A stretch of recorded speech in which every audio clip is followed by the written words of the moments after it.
Good morning. Thank you, Chairman. Thank you to the committee members. My name is Tara Lee, and I am the Deputy Director of Texas Watch, and we support House Bill 996 by Representative Collier. Texas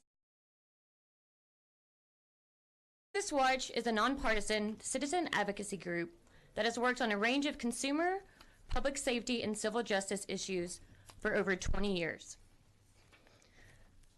There's an old saying that money can't buy happiness, but whoever coined that phrase was likely not staring at a pile of bills, worrying about feeding their family, while knowing that they have absolutely no money in the bank. Unfortunately, that is a reality for far too many Texans. In fact, 43% of Texans have reported having zero savings in the bank. 56% of Texans have reported having less than $1,000 in savings.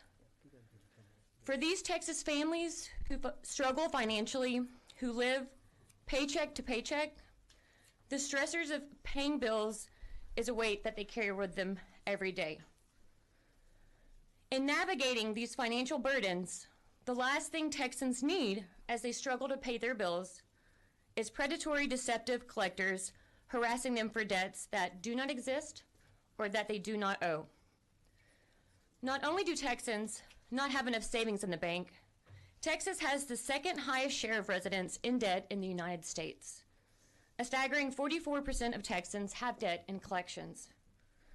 Now, we understand that debt collection is a necessary part of a functioning financial system, and we expect Texans to pay the debts that they owe. But in this $11 billion industry, where these businesses pay pennies on the dollar for old consumer debt that has been written off long ago, there are unfortunately bad actors who are preying on vulnerable Texans by using abusive, deceptive, and unfair debt collection practices.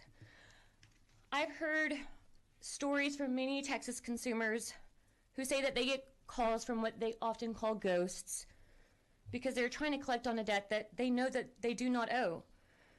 They call at all hours, they use threatening, deceptive language, they contact their family members, they call them at work, and they use many other tactics in trying to get them to pay on debts that they don't owe.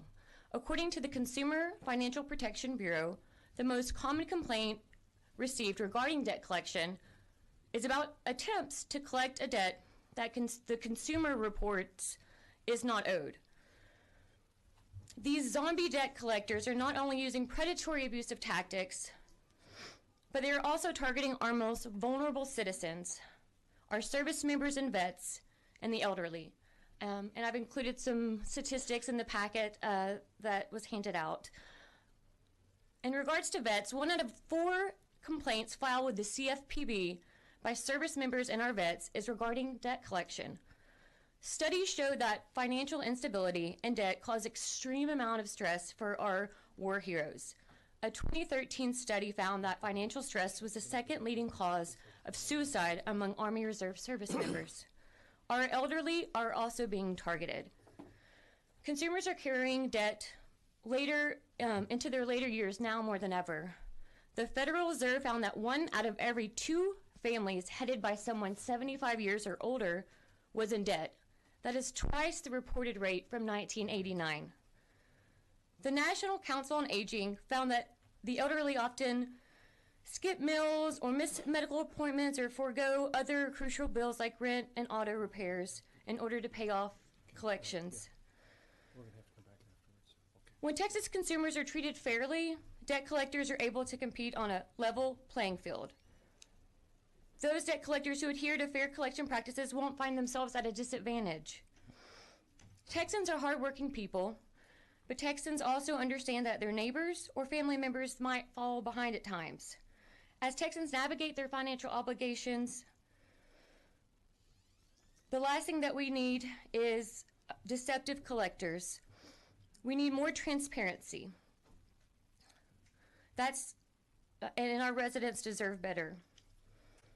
So we urge you to please support House Bill 996 that would protect consumers outlined in Representative Collier's bill. Thank you, and I'm happy to answer any questions that you might have.